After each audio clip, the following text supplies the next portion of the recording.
નમસ્કાર વિદ્યાર્થી મિત્રો, ગયા લેક્ચરમાં આપણે ચેપ્ટર 4ના સ્વાધ્યાયના દાખલાઓ જે છે એમાં 18 સુધી દાખલાઓ ગણેલા છે. આજે આપણે 19મા દાખલાથી આગળ વધ્યા. તો 19મો દાખલો જે છે એમાં સાચું કે ખોટું જે છે એવું કહેવાનું છે. એ તમે પણ કહી શકો, પણ છતાં હું ફટાફટ તમને એનો આન્સર જે છે આપી દઉં છું. 19મો જે છે પ્રશ્ન, એમાં એવું કીધું છે કે વર્તુળ ગતિમાં કોઈ કણનો ચોખ્ખો પ્રવેગ હંમેશા વર્તુળાકાર પથની ત્રિજ્યાની દિશામાં કેન્દ્ર તરફ હોય છે. તો આપણે નિયમિત વર્તુળમય ગતિમાં એવું ભણ્યા કે નિયમિત વર્તુળમય ગતિમાં પ્રવેગ જે છે એ કેન્દ્ર તરફની દિશામાં હોય. પણ કઈ ગતિ? નિયમિત વર્તુળમય ગતિ, અચળ વેગથી થતી વર્તુળમય ગતિ. આમાં તમે જુઓ ધ્યાનથી, ખાલી વર્તુળ ગતિ લખેલું છે, એટલે આ વાક્ય જે છે એ ખોટું છે. કેમ કે વર્તુળ ગતિમાં ન હોય, શેમાં હોય? નિયમિત વર્તુળમય ગતિમાં. પછી બીજું છે, કોઈ બિંદુ પાસે કણનો વેગ હંમેશા તે બિંદુ પાસેના પથની દિશામાં દોરેલા સ્પર્શકની દિશામાં હોય છે. તો એ વાક્ય જે છે એ સાચું છે, બરાબર. ત્રીજું, નિયમિત વર્તુળ ગતિ કરતાં કણ માટે એક પરિભ્રમણ પર લીધેલો સરેરાશ પ્રવેગ શૂન્ય સદિશ હોય છે. તો એ વાત સાચી છે. એક આખું પરિભ્રમણ થાય તેમાં દરેક બિંદુએ વેગ જે છે એ જુદી જુદી દિશામાં મળે, બરાબર. આપણે વાત કરી હતી કે વેગ અને પ્રવેગના મૂલ્યો અચળ છે, પણ એનો સદિશ જે છે એ બદલાતો રહે. પણ પૂરા એક પરિભ્રમણ માટે જો વાત કરવામાં આવે તો એનો સરેરાશ પ્રવેગ જે છે એ શૂન્ય સદિશ મળે, બરાબર.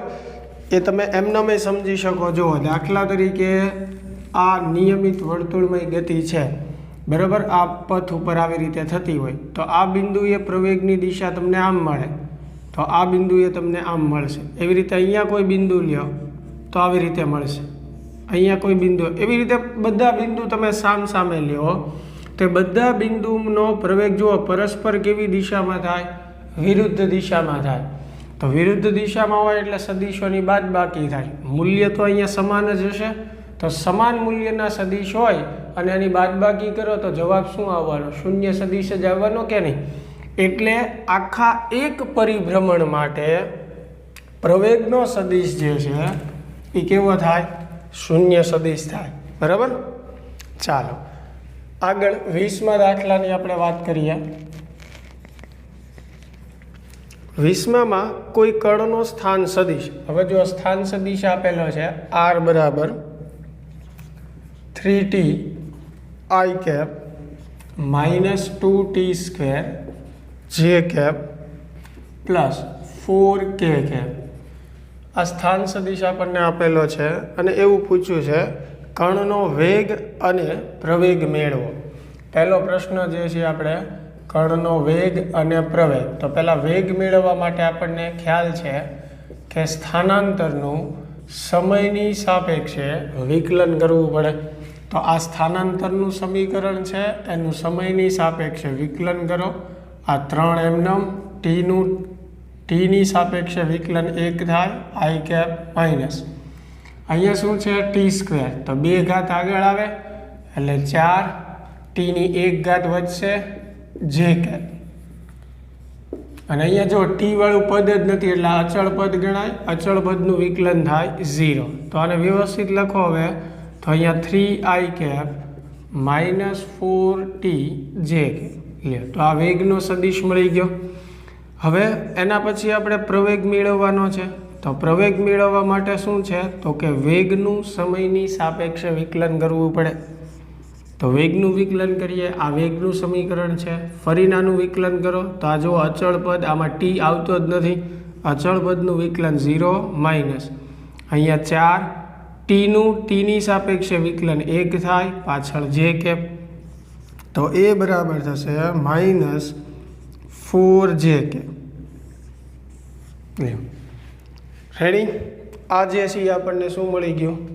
તો કે પ્રવેગનો સદિશ. પછી આપણને પૂછ્યું છે ટી બરાબર 2 સેકન્ડે કણના વેગનું માન એટલે મૂલ્ય અને દિશા એટલે થીટા. શેની માટે કીધું છે? વેગ માટે. જુઓ પ્રવેગમાં તો ટી આવતો જ નથી એટલે પ્રવેગનું મૂલ્ય તમે આની ઉપરથી દર્શાવો મોડ એ, તો એ મૂલ્ય તો 4 જ કહેવાય, બરાબર. કેમ કે આમાં કોઈ જગ્યાએ જો સમય આવતો જ નથી, એટલે પ્રવેગ અચળ રહેશે આમાં, બરાબર.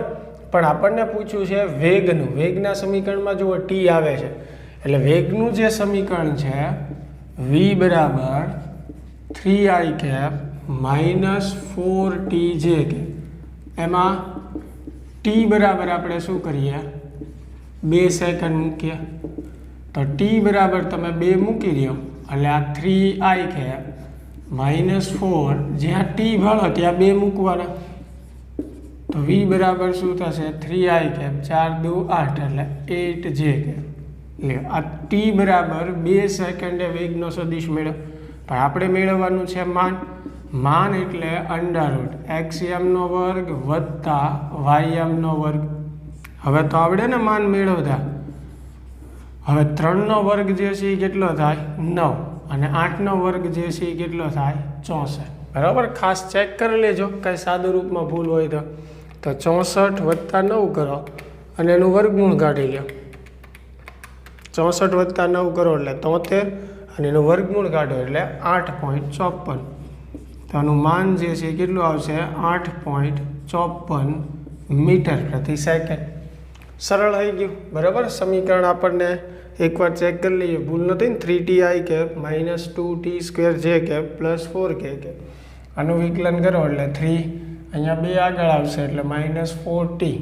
રેડી. ચાલો, ટી બરાબર પછી આપણે એમાં 2 મૂકી દીધું અને એનું માન મેળવી લીધું. હવે દિશા મેળવવાની છે, તો દિશા મેળવવા માટે સૂત્ર કયું આવે tan θ બરાબર, tan θ બરાબર શું થશે વાયમ ના છેદમાં xm. વાયમ જે છે એ -8, xm જે છે એ કેટલો છે 3, તો tan θ બરાબર, હવે 8 ભાગ્યા તમે 3 કરો કેટલું થશે, 8 ભાગ્યા 3 કરશો તો થશે 2.6667 જેવું. આગળ માઇનસ નિશાની 2.6667, કેમ કે 2.6666 એવું આવશે. આ ઋણ નિશાની જે છે એ તમે જુઓ એ સદિશ કયા ચરણમાં છે એના પરથી તમે નક્કી કરી શકો, બરાબર છે. અહીંયા જો એક્સયામ ધન છે અને વાયયામ ઋણ છે, એટલે એ કયા ચરણમાં થાય 4થા ચરણમાં. આપણે કોની દિશા મેળવીએ છીએ વેગના સદિશની, અને અહીંયા વેગનો સદિશ જે છે એ કયા ચરણમાં છે જુઓ એક્સયામ ધન વાયયામ ઋણ, તો એ કયા ચરણમાં થાય 4થા ચરણમાં. એવું હોય એક્સયામ ધન હોય અને વાયયામ ઋણ હોય, તો એ પ્રમાણે તમારે દિશા જે છે એ લખવી પડે. તો ચાલો નેચરલ ટેનમાંથી જોઈ અને મને કહો, નેચરલ ટેનમાં તમે જુઓ 2. માઇનસ નિશાની થોડી વાર ધ્યાનમાં ન લેતા, ખાલી 2.6667 જે છે એને ધ્યાનમાં લ્યો, અને એની ઉપરથી કે મૂલ્ય કેટલું થશે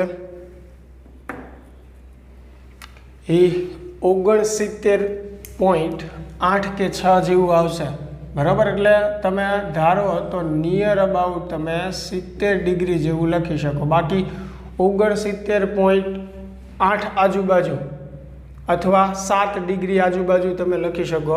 હું નિયર અબાઉટ કરીને અહીંયા 70 ડિગ્રી લખું છું. જો 69 સમથિંગ ડિગ્રી આવશે તમે જોશો, એટલે નેચરલ ટેનના કોષ્ટકમાં. પણ આ જવાબ જે છે એ સાચો ન કહેવાય, પરફેક્ટ. શું કામ?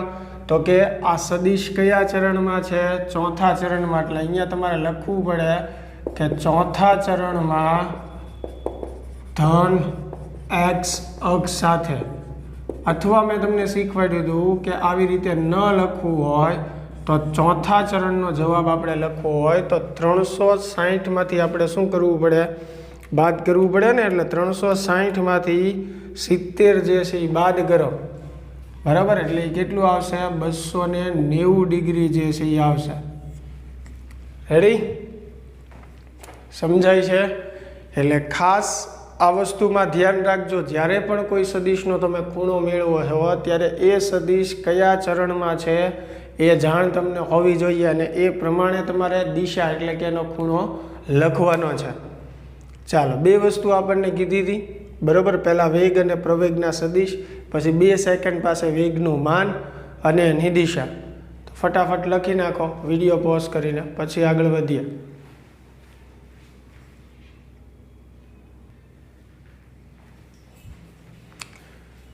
ઓકે, ચાલો લખાઈ ગયું હશે. હવે આગળ વધીએ આપણે. 22મો દાખલો જે છે એ મેં તમને ઉદાહરણ જ્યારે ગણાવ્યું આ રીતનું ત્યારે સાથે સાથે જ કરાવી દીધો હતો. એટલે 22મો દાખલો જે છે એ આપણે સ્વાધ્યાયનો થઈ ચૂક્યો છે. આગળ હવે આપણે 23મા દાખલાની વાત કરીશું.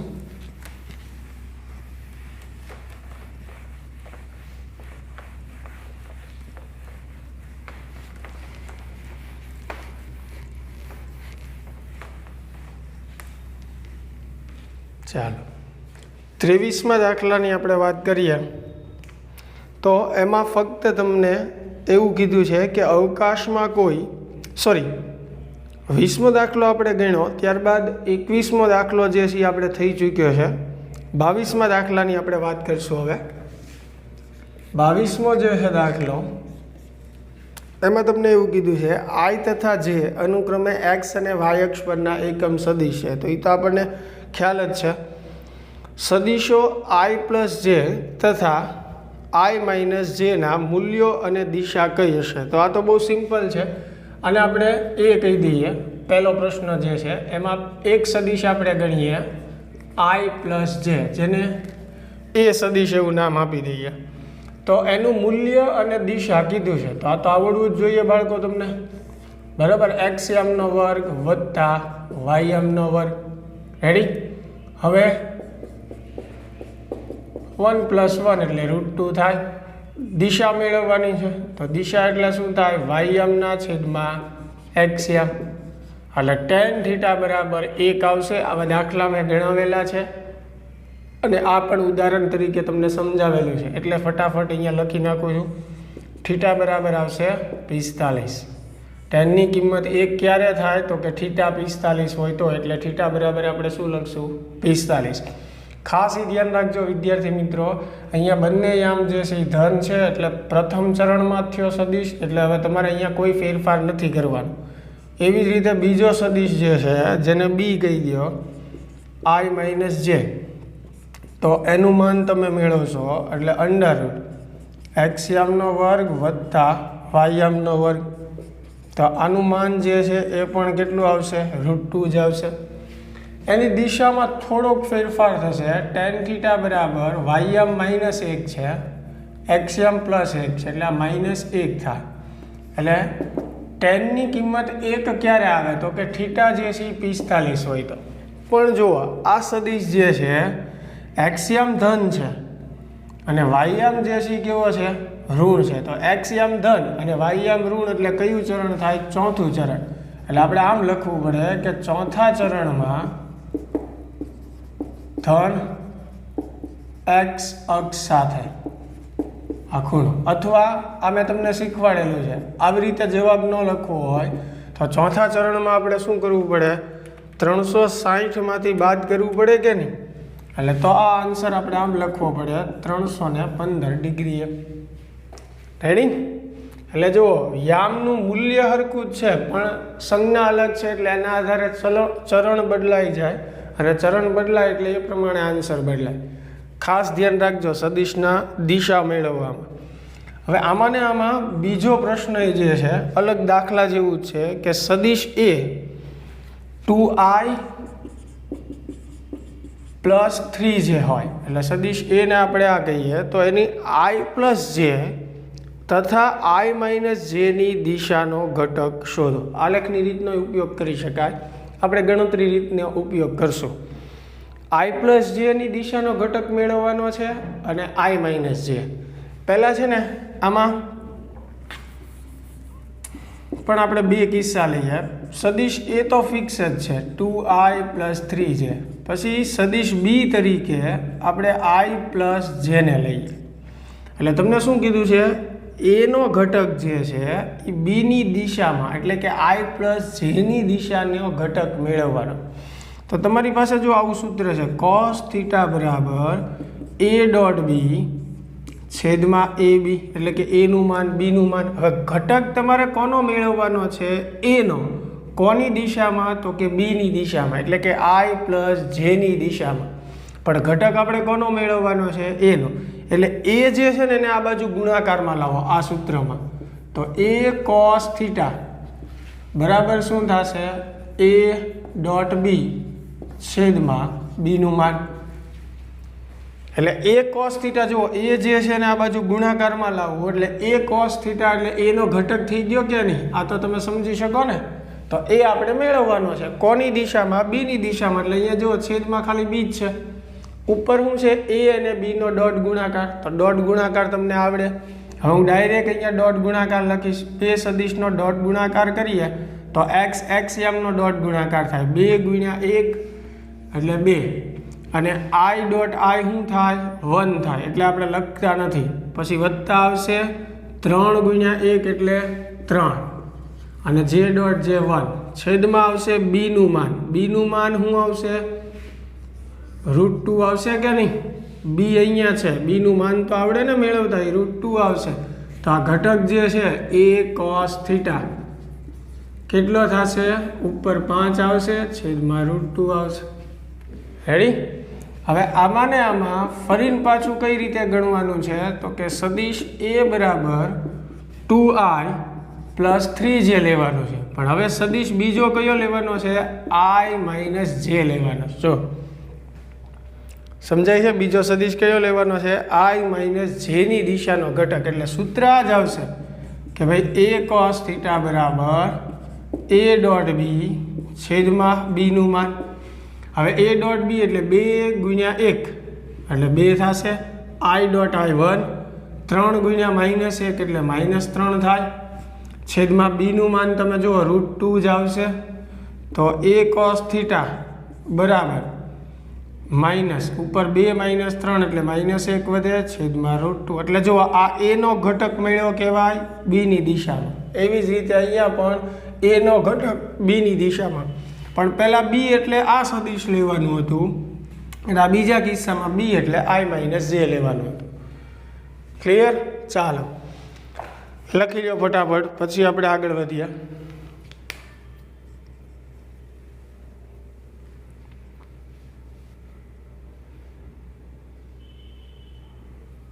ઓકે, લખાઈ ગયું છે.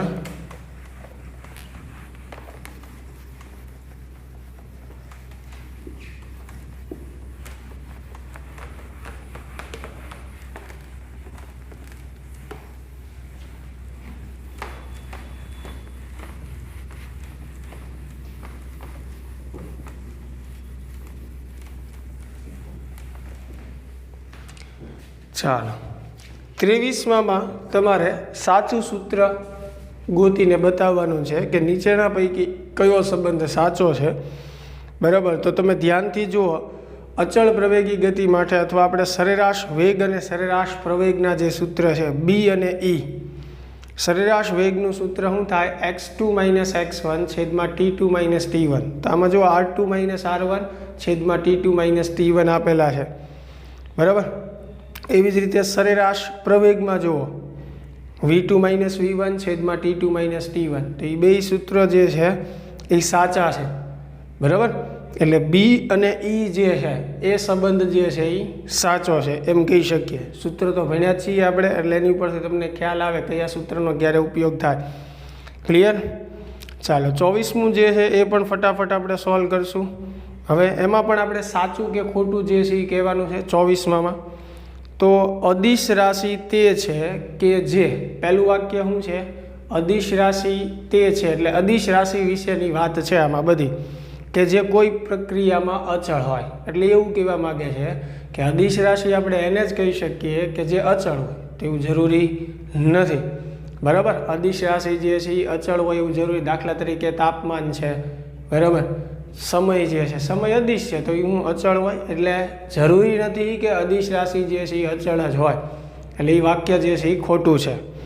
પછી તે ક્યારેય ઋણ નથી હોતી, એટલે એવું કહેવા માગે છે કે અદિશ રાશિ ક્યારેય ઋણ હોતી નથી. તો આ વાક્ય પણ ખોટું છે. જેમ કે કાર્ય જે છે એ અદિશ રાશિ છે ને કાર્ય ધન પણ હોઈ શકે અને ઋણ પણ હોઈ શકે, એટલે એ વાક્ય પણ ખોટું છે. પછી તે પરિમાણ રહિત હોય છે, તો એ પણ ખોટું છે. પરિમાણ રહિત એટલે કે જેનો કોઈ એકમ ન હોય, જેને કોઈ પરિમાણ ન હોય, એને જ અદિશ રાશિ કહેવાય એવું કહે છે. તો એ વાક્ય પણ ખોટું છે. જેમ કે દળ અદિશ રાશિ છે, સમય અદિશ રાશિ છે, તાપમાન અદિશ રાશિ છે, કાર્ય અદિશ રાશિ છે, તો બધાને એકમ ને પરિમાણ તો છે જ તે ને, એટલે એ વાક્ય પણ ખોટું છે. પછી અવકાશમાં એક બિંદુથી બીજા બિંદુ વચ્ચે બદલાતી નથી, તો એ વાક્ય પણ ખોટું છે, બદલાઈ શકે. દાખલા તરીકે દળ અદિશ રાશિ છે, બરાબર, તો તમે પૃથ્વી ઉપર કોઈ પદાર્થનું દળ માપો અને ચંદ્ર ઉપર માપો તો અલગ જ આવવાનું છે ને. છે અદિશ રાશિ છતાં બદલાય છે, એટલે જરૂરી નથી કે એ અવકાશમાં ન બદલાય, બદલાઈ પણ શકે, એટલે એ પણ વાક્ય ખોટું છે.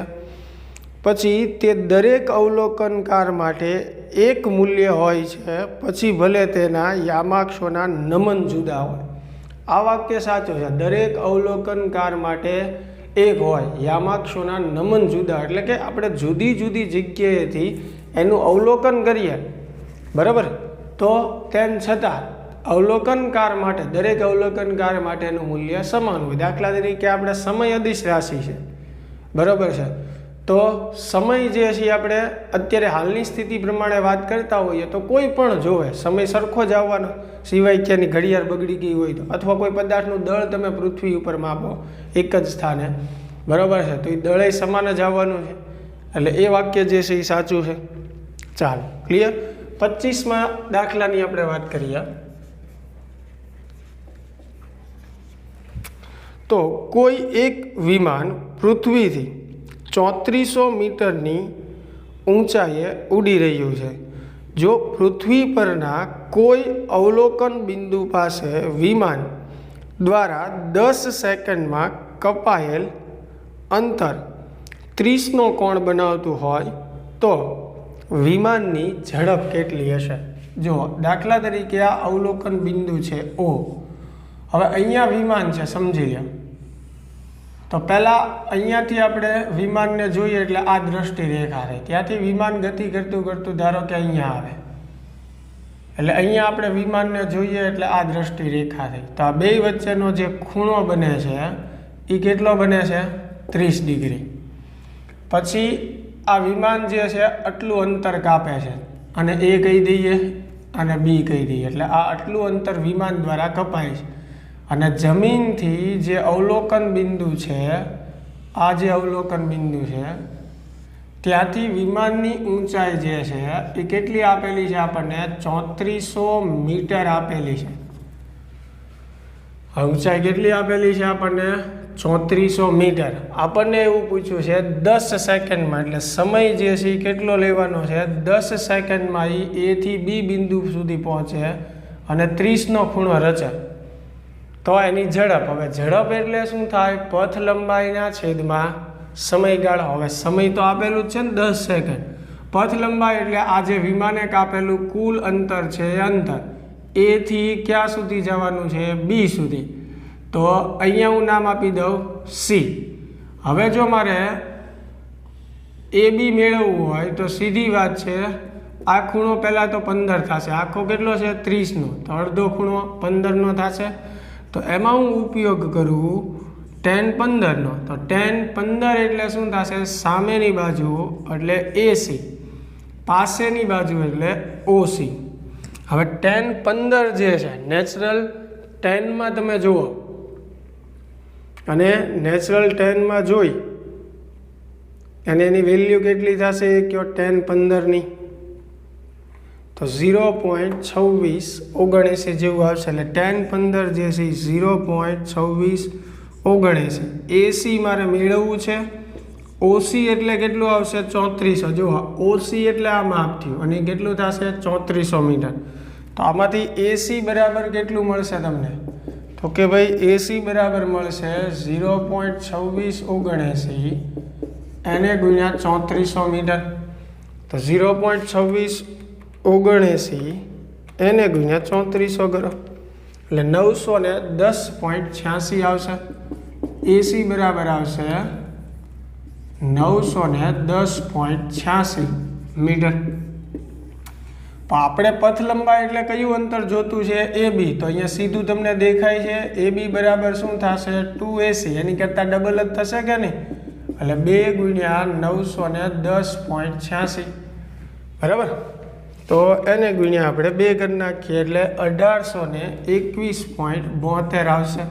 મેં બધા પોઈન્ટ લીધા છે એટલે એવું શક્ય છે કે કદાચ પોઈન્ટમાં થોડો ઘણો ફેરફાર આવે, એટલે ચિંતા કરતા નહીં। એટલે 910.86 જે છે એને ગુણ્યા તમારે શું કરવાનું છે, 2 કરવાનું છે, એટલે 1821.72 આવ્યું। હવે આપણે મેળવવાનું છે શું, ઝડપ। ઝડપનું સૂત્ર શું થાય, પથ લંબાઈ છેદમાં સમયગાળો। હવે પથ લંબાઈ તો મળી ગઈ ને, પથ લંબાઈ એટલે A થી B સુધીનું કુલ અંતર કેટલું મેળવ્યું આપણે, 1821.72 છેદમાં 10, એટલે ઝડપ જે છે એ કેટલી આવશે, 182.17 મીટર પ્રતિ સેકન્ડ। રેડી। ઝડપ આપણે મેળવવાની હતી, ઝડપ એટલે પથ લંબાઈના છેદમાં સમયગાળો। કદાચ અહીંયા 1820 સમથિંગ આવતું હોય, કેમ કે અહીંયા મેં પોઈન્ટ પૂરા લીધા છે, એટલે એ પ્રમાણે 20નું કદાચ 21 થઈ જતું હોય, પણ આપણે સાચી જ રીત કરી છે એટલે જવાબ સાચો જ છે, ચિંતા કરવાની જરૂર નથી, બરાબર। એ પ્રમાણે જવાબ શું આવે છે, 182.17। પછી નિયર અબાઉટ કરીને તમે 182 પણ લખી શકો, બાકી જે આવે એ જ લખવાનું, ચિંતા કરવાની જરૂર નથી। સાચું સાદું રૂપ હોય એટલે સાચો જ પડે દાખલો, બરાબર। પોઈન્ટના વેરિએશનની બહુ ચિંતા નહીં કરવાની। હા, બહુ ઝાઝો ફેરફાર હોય તો એનો અર્થ એવો થયો કે આપણી કંઈક ભૂલ હોય, તો એ સાચું કહેવાય નહીં। ચાલો, પછી આ જુઓ, અહીંયા સુધી જે છે એ આપણે સ્વાધ્યાય જે છે એ આપણો પૂર્ણ થાય છે। હવે આપણે વધારાના સ્વાધ્યાય જે છે એની શરૂઆત કરવાની છે। 4.26થી તમારો વધારાનો સ્વાધ્યાય શરૂ થાય છે, તો એના પણ 2-3 પ્રશ્નો ફટાફટ આપણે સોલ્વ કરી નાખીએ। પહેલાં બાકી હોય તો આ વિડીયો પોઝ કરીને લખી લેજો, પછી આપણે આગળ વધીએ। ઓકે, ચાલો, લખાઈ ગયું હશે। વધારાના સ્વાધ્યાયમાં 26મો દાખલો જે છે, બરાબર, કે કોઈ સદિશને માન અને દિશા બંને હોય છે, એ આપણે જાણીએ છીએ। શું અવકાશમાં તેને કોઈ સ્થાન હોય છે? તો હા, આપણને ખ્યાલ છે, જેને XY યામ પદ્ધતિમાં પણ આપણે દર્શાવીએ છીએ કે ભાઈ સદિશને અવકાશમાં સ્થાન હોય છે, અને સંદર્ભ બિંદુને અનુલક્ષીને આપણે એનો સ્થાન સદિશ પણ દર્શાવીએ છીએ, એટલે એમાં હા પાડવાની છે। શું સમય સાથે તે બદલાઈ શકે? હા, બદલાઈ શકે। એવી સદિશ રાશિઓ હોય તો એ સમય સાથે બદલાઈ શકે। શું અવકાશમાં જુદા જુદા સ્થાનો પાસે 2 સમાન સદિશો A તથા B સમાન ભૌતિક અસર દર્શાવશે? તો એવું જરૂરી નથી કે 2 સદિશો જે છે ભલે સમાન સદિશો હોય પણ એની ભૌતિક અસર હંમેશા સમાન જ હોય। જેમ કે એક દળવાળું, ભલે દળ અદિશ રાશિ છે, પણ હું જસ્ટ તમને ખાલી સમજાવવા માગું છું, બરાબર, કે ભાઈ પૃથ્વી ઉપર દળ અલગ હોઈ શકે, ચંદ્ર ઉપર અલગ હોઈ શકે, તો સદિશ રાશિઓ માટે પણ એવું અલગ અલગ હોઈ શકે કે ભાઈ ભલે રાશિ સમાન હોય પણ એના અવકાશમાં સ્થાન બદલાય તો એની વર્તણૂક પણ બદલાઈ શકતી હોય, એટલે જરૂરી નથી કે હંમેશા એ સમાન અસર દર્શાવે, બરાબર। તમારા જવાબના સમર્થનમાં ઉદાહરણ આપો, તો મેં તમને કીધું એમ કે કોઈ સદિશ રાશિ દાખલા તરીકે પૃથ્વી પર એનું માપન અને એ જ વસ્તુનું ચંદ્ર ઉપર માપન અલગ અલગ હોઈ શકે।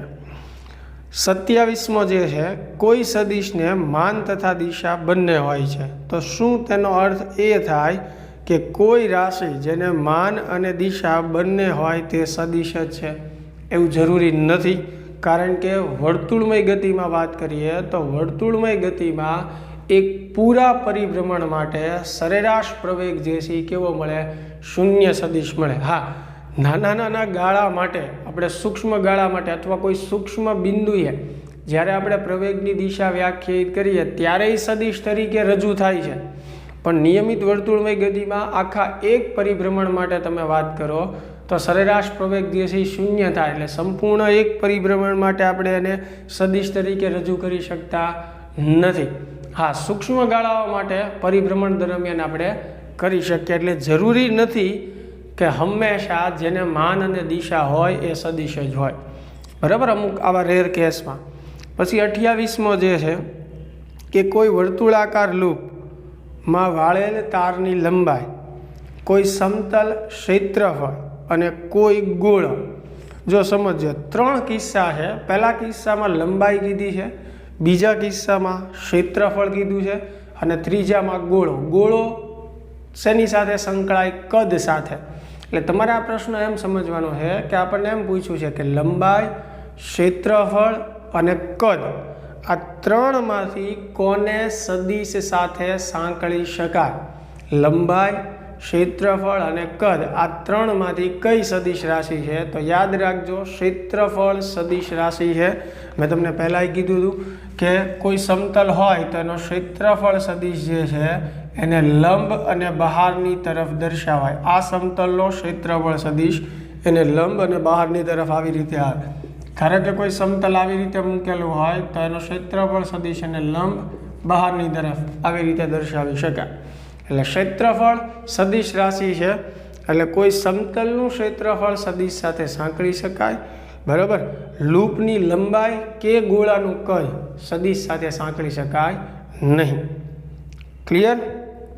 ચાલો, લખાઈ ગયું હશે હવે આ બધું. હજી એક દાખલો જે છે આપણે ગણી લઈએ, ત્યારબાદ આપણે આ લેક્ચર જે છે અહીંયા પૂર્ણ કરીશું.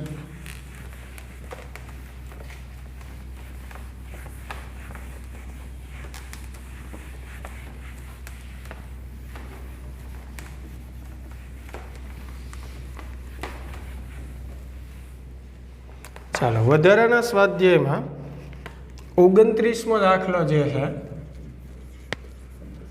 એની વાત કરીએ આપણે કે બંદૂકમાંથી સમક્ષિતિજ સાથે 30ના કોણે એટલે થીટા બરાબર પ્રક્ષિપ્ત કોણ આપેલો છે 30, ગોળી જમીનને 3 કિલોમીટર દૂર અથડાય છે. એટલે જો અવધિ જે છે એ કેટલી આપેલી છે? 3 કિલોમીટર. તો પ્રક્ષિપ્ત કોણનું મૂલ્ય ગોઠવીને આપણે 5 કિલોમીટર દૂર આવેલા લક્ષ પર ગોળી મારી શકીએ કે નહીં? એટલે કે પ્રક્ષિપ્ત કોણને આપણે ગોઠવી અને 5 કિલોમીટર દૂર ગોળી પહોંચાડી શકાય કે નહીં? તો જો આમાં અવધિ આપી છે, થીટા આપ્યો છે. પહેલાં જુઓ, હું અવધિનું સૂત્ર જે છે V0² sin 2θ / g, બરાબર, એના પરથી V0 જે છે એ મેળવવાનો પ્રયત્ન કરો. અથવા એક સમજો, આપણને શું પૂછ્યું છે? 5 કિલોમીટર દૂર ગોળી મારી શકાય કે નહીં? એટલે કે ગોળી જે છે એ સમક્ષિતિજ દિશામાં 5 કિલોમીટરનું અંતર કાપી શકશે કે નહીં? તો સમક્ષિતિજ અંતર એટલે કે વધારેમાં વધારે કેટલું અંતર એને મોકલવાનું છે? 5 કિલોમીટર. તો આપણે શું કરીએ? આ ગોળી માટે આર મેક્સિમમ મેળવી લઈએ, એટલે કે મહત્તમ અવધિ મેળવી લઈએ. એને શું પૂછ્યું છે કે 5 કિલોમીટર દૂર ગોળી જશે કે નહીં? હવે આપણને કેમ ખબર પડશે જશે કે નહીં? તો આપણે શું મેળવીએ? મહત્તમ અવધિ મેળવીએ. હવે મહત્તમ અવધિનું સૂત્ર શું થાય? V0² g. મહત્તમ અવધિનું સૂત્ર શું થાય? V0² g. તો હું V0² g મેળવું એટલે એનો અર્થ એવો થયો કે મહત્તમ અવધિ મળી. અને મહત્તમ અવધિ ધારો કે મને એમ મળી હોય કે ભાઈ 7 કિલોમીટર, એટલે એનો અર્થ એવો થયો કે ગોળી વધારેમાં વધારે કેટલી જઈ શકશે? 7 કિલોમીટર સુધી. તો હવે એને આપણને એવું પૂછ્યું છે 5 કિલોમીટર સુધી જાય, તો આપણે કહીએ કે ભાઈ મહત્તમ અવધિ 7 છે એટલે સીધી વાત છે 5 કિલોમીટર સુધી તો જવાની જ છે ને, કેમ કે 5 પછી 7 આવે એટલી તો ખબર પડે. એટલે મહત્તમ અવધિ ઉપરથી આપણે નક્કી કરી શકીએ કે 5 કિલોમીટર સુધી ગોળી જશે કે નહીં. હવે ધારો કે આજે મહત્તમ અવધિ જે છે એ 4 કિલોમીટર આવી હોય તો આપણને ખબર પડે કે વધારેમાં વધારે ગોળી જે છે એ કેટલી જવાની છે? તો કે ભાઈ 4 કિલોમીટર જ જવાની. તો 5 સુધી તો ન જ પહોંચે, તો આપણે ના પાડવાની રહે ભાઈ 5 કિલોમીટર સુધી મોકલી શકાશે નહીં કે જશે નહીં. શેના ઉપરથી ખબર પડશે? આર મેક્સિમમ મેળવ્યા પછી. અને આર મેક્સિમમનું સૂત્ર શું છે? V0² g. તો આમાંથી જુઓ, V0² g ને સૂત્રનો કરતા બનાવો. V0² g તો આમ થશે R/sin 2θ. બરાબર. હવે V0² g એટલે એ શેનું સૂત્ર થાય? આર મેક્સિમમનું. એટલે એની જગ્યાએ હું આર મેક્સિમમ લખી શકું. અહીંયા આર જે છે એ કેટલું છે? 3. આ sin 2θ એટલે 30. તો 3/sin 30 ગુણ્યા 2 એટલે કેટલું આવશે? sin 60 આવશે. હવે sin 60ની કિંમત તો તમને બધાને ખ્યાલ જ હશે. શું થાય? sin 60ની કિંમત √3/2. ઉપર 3 છે, નીચે આવશે √3/2 એટલે કે 0.866 લખાય. √3/2 એટલે બરાબર. sin 60ની કિંમત તો આવડે તો 3 ભાગ્યા 0.866 કરો એટલે કેટલું આવશે? 3.46 આવશે. બરાબર. એટલે જો મહત્તમ અવધિ જે છે એ કેટલી મળે છે? 3.46 કિલોમીટર. એટલે કે ગોળી વધારેમાં વધારે કેટલી જઈ શકે એમ છે? 3.46 કિલોમીટર. આપણને પૂછ્યું છે કેટલું? 5 કિલોમીટર દૂર મોકલી શકાશે. તો 3.46 કરતાં તો 5 વધી ગયું અને જવાની છે મહત્તમ એટલી જ દૂર. તો આપણે કહી શકીએ કે આમ ગોળીને 5 કિલોમીટર દૂર મોકલી શકાશે નહીં. સમજાણી વાત? ચાલો લખી લ્યો વ્યવસ્થિત વિડીયો પોઝ કરીને. ઓકે ચાલો. તો બાળકો આ લેક્ચરમાં આપણે અહીંયા સુધી રાખીએ છીએ. હવે ચેપ્ટર 4 જે છે એના વધારાના સ્વાધ્યાયમાં 3 દાખલાઓ જ બાકી છે. ત્યારબાદ આપણું ચેપ્ટર 4 જે છે એ પૂર્ણ થઈ જશે અને એની પછી શક્ય હશે તો હું બીજા થોડાક એક્સ્ટ્રા દાખલાઓ તમને કરાવીશ. પછી આપણે ચેપ્ટર 5 જે છે એ સ્ટાર્ટ કરશું. તો મળીએ હવે નેક્સ્ટ લેક્ચરમાં. Thank you.